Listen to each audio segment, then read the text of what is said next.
The Blood Moon Forest was restless, its ancient trees swaying as though mourning the fall of the Silver Claw clan.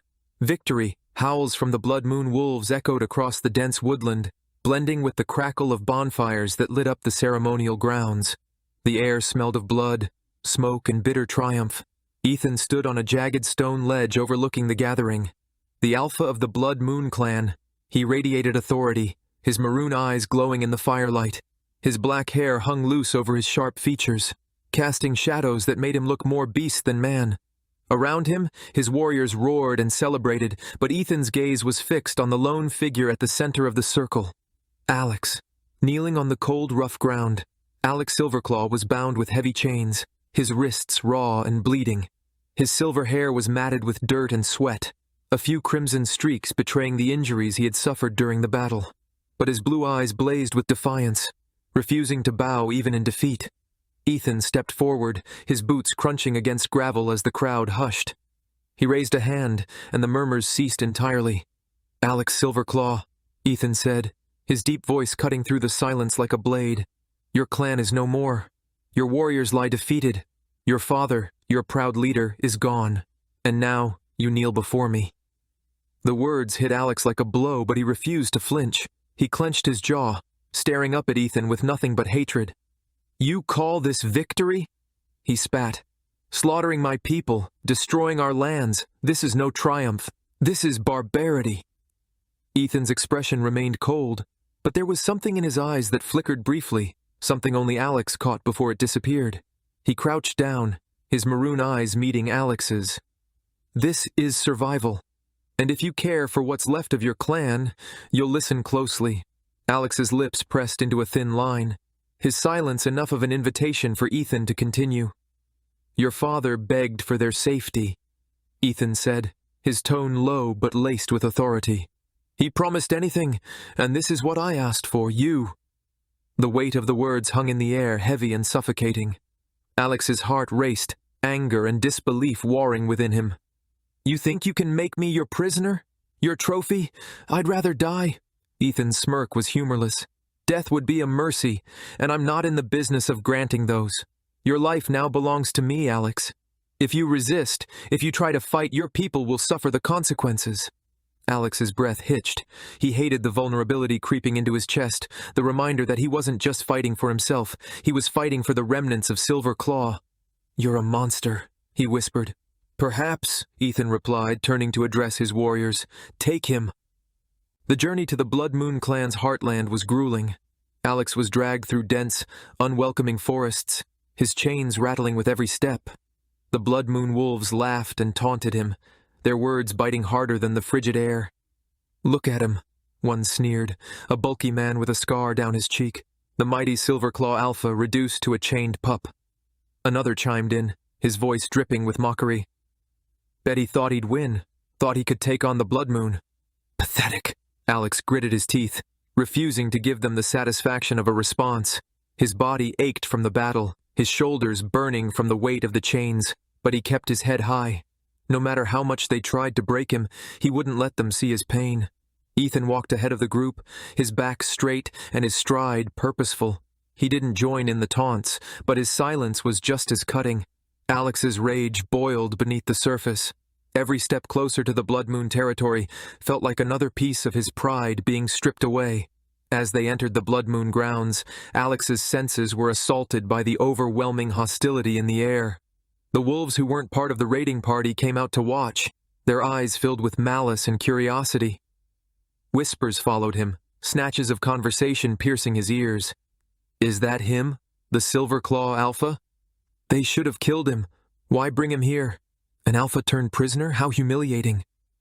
Alex's chest tightened. He wanted to lash out, to fight back, but his body screamed in protest. He didn't need to look at Ethan to feel his presence, looming like a shadow over him. When they reached the center of the Blood Moon camp, Ethan raised a hand, signaling the wolves to stop. He turned to Alex, his maroon eyes unreadable. "On your knees." Alex stiffened, his fists clenching. "Go to hell." The crowd growled in response, some stepping forward as if to enforce the command, but Ethan's sharp voice stopped them. "Enough!" His gaze locked on Alex. "Don't make this harder than it needs to be. Alex hesitated, his pride warring with his need to protect his clan. Slowly, he sank to his knees, the cold dirt biting into his skin. The wolves around him laughed and jeered, but Alex forced himself to keep his head up, his glare unwavering. Ethan knelt down to his level, his voice low enough that only Alex could hear. "Play your part, Alex. For your clan's sake." That night, Alex was dragged to a clearing deep in the forest. The air was heavy with magic, a dark energy crackling in the atmosphere. He struggled against the hands gripping his arms, his chains rattling as he was forced to his knees once more. "What is this?" he demanded, his voice hoarse but strong. No one answered. The wolves encircled him, their eyes gleaming with anticipation. From the shadows emerged an old woman, her hunched figure supported by a gnarled staff. The witch. She stepped forward, her presence commanding, and began to chant in a language Alex didn't understand. Realization dawned on him like a thunderclap. He thrashed against his restraints, panic surging through him. "No, you can't do this. I'm an alpha. You can't take that from me." Ethan stood at the edge of the circle, his expression carved from stone. He didn't move, didn't speak, as the ritual began. Alex's cries grew more desperate. "Ethan, stop this! You don't need to do this!" The witch's chant grew louder, the air pulsing with energy. Alex's body seized, a sharp pain ripping through his core. It felt as though his very essence was being torn apart. His screams echoed into the night, raw and unrelenting. Ethan's fists clenched at his sides, his nails digging into his palms. He wanted to look away, to stop the ritual, but he couldn't. Not yet. The wolves around him cheered, their savage excitement grating against his ears. When the chanting stopped, Alex collapsed to the ground, his body trembling. He could barely breathe, his vision swimming with darkness. The last thing he saw before collapsing was Ethan's shadowed figure, still and silent against the firelight. Alex woke days later in a dimly lit room, his body weak and aching. Every movement sent sharp pains through him, reminding him of the ritual. He reached for his neck instinctively, feeling the faint marks where his alpha glands had once been. A sob clawed at his throat, but he swallowed it down. He wouldn't cry, not here, not now. The door creaked open and Ethan entered, his expression unreadable. He stood at the edge of the room, his presence heavy. "Leave," Alex said, his voice barely above a whisper. Ethan didn't move. "How are you feeling?" "Like I've been torn apart and pieced back together wrong," Alex snapped, his blue eyes flashing with fury. "What do you want, Ethan? To see what you've turned me into?" Ethan's jaw tightened. "I came to check on you." "Well, you've seen me. Congratulations. Now get out." Ethan hesitated, then turned and left, the door closing softly behind him. Alex stared at the ceiling, his mind a storm of rage, grief, and helplessness. The wolf he had once been was gone, and in his place was something weaker, something broken. As the moon rose outside, Alex made his way to the window, staring out into the forest. The wind howled around him, carrying the scent of pine and earth. He closed his eyes, his heart heavy. "Is this how it ends?" he whispered to the night. "Is this all I have left?" Before he could take another step, a hand grabbed his arm, pulling him back. He turned to see Ethan, his face shadowed, but his maroon eyes burning with intensity. "You think you can escape me that easily?" Ethan said, his grip firm. "Let me go," Alex said, his voice breaking. "You've taken everything, just let me end it." Ethan's expression hardened. "You don't get to decide that. Your life belongs to me now. If you fall, your clan falls with you. Is that what you want?" Alex knew it in heart that somewhere out there, his clan was counting on him to survive, but for the first time in his life, he didn't know if he could. Ethan paced in his chambers, the flickering fire casting long shadows on the stone walls. Sleep eluded him as it always did after the battles. But tonight, it wasn't the faces of the dead haunting him. It was Alex. The sound of his screams during the ritual echoed in his mind, each one a dagger to his chest. For the first time in years, Ethan allowed himself to think of the past, of the boy who had once shown him kindness. He closed his eyes, and the memories rushed back. Ethan was barely 12 when his world fell apart. His home, the heart of the Blood Moon clan, was reduced to ashes in a single night. He remembered the fire that had consumed his home, the screams of his parents as they perished. His uncle had taken over the Blood Moon clan, turning it into a place of cruelty and fear. He had escaped the flames, his body battered, his spirit shattered. Lost and bleeding, he had wandered the forest until his legs gave out. That's when he met the unknown boy, no older than Ethan, had found him lying among the roots of a massive oak tree. The boy had approached slowly, his silver hair glowing like moonlight. Despite not knowing him, he hadn't hesitated to help. "You're hurt," the boy said, his voice soft but resolute. "Stay still. I'll take care of you." Ethan stared at him, too weak to speak. The boy's hands were gentle as he bandaged Ethan's wounds with torn strips of his own tunic. The kindness had been a lifeline in Ethan's darkest moment. But that was a lifetime ago. The boy who had saved him was now the man he had broken, and Ethan hated himself for being the one to break him. But he had no choice. Back then, his uncle wanted to destroy Silverclaw and commanded the attack. And after taking it down, that cruel person wanted to end the bloodline of all the Silverclaw alphas, leaving behind only betas and omegas. But in order to protect his loved one, Ethan suggested otherwise. He said that instead of ending their life, it'll be more pleasurable to play with them, making them suffer. That's how it ended in this way. Alex becoming a captive for the sake of his clan's survival, and subjected to all the humiliations and suffering. To avoid any suspicions of his uncle, Ethan didn't have a choice but to act like he's enjoying all the torment he is giving to Alex. Days turned into weeks, and Alex's hatred for Ethan only grew. The Blood Moon wolves continued to torment him, constantly reminding him of his fall from power. But Alex refused to break. He endured, clinging to the faint hope that one day he would find a way to free himself and his clan. One evening, while patrolling the outskirts of the territory, Ethan's most trusted wolf, Mark, approached him. Mark was a beta, sharp-eyed and fiercely loyal. He lowered his voice as he spoke. "The preparations are nearly complete, Alpha. We've secured allies among the outer packs. They're ready to move on your command." Ethan nodded, his expression grim. "Good. Keep it quiet. We can't afford any slip-ups." "What about Alex?" Mark asked, glancing toward the camp. "If your uncle catches wind of—" "I'll handle Alex," Ethan interrupted, his tone leaving no room for argument. "He stays out of this." Later that night, Ethan found Alex sitting alone by the fire. His silver hair caught the flickering light, but his posture was rigid, his eyes distant. "Are you here to gloat?" Alex asked without looking up. "No," Ethan said, sitting across from him. "I came to talk." Alex's laugh was sharp and bitter. "You don't talk, Ethan. You command, you destroy. What could we possibly have to talk about?" Ethan hesitated, his maroon eyes searching Alex's face. "I know you hate me. I don't blame you. But there's more going on here than you realize." Alex finally met his gaze, his blue eyes blazing. "Then explain it to me. Tell me why you turned me into this. Why you destroyed my life." Ethan's jaw tightened. "I can't. Not yet." "Coward," Alex spat, standing abruptly. "You're nothing but a coward." Ethan said nothing and walked away, his fists clenched. The truth burned inside him, but he couldn't risk exposing it, not until the time was right. The night of the rebellion arrived, cloaked in silence and shadow.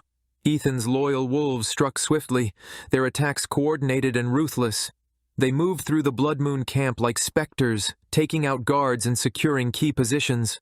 The wolves who supported Ethan's uncle fought back fiercely, their snarls and howls tearing through the night.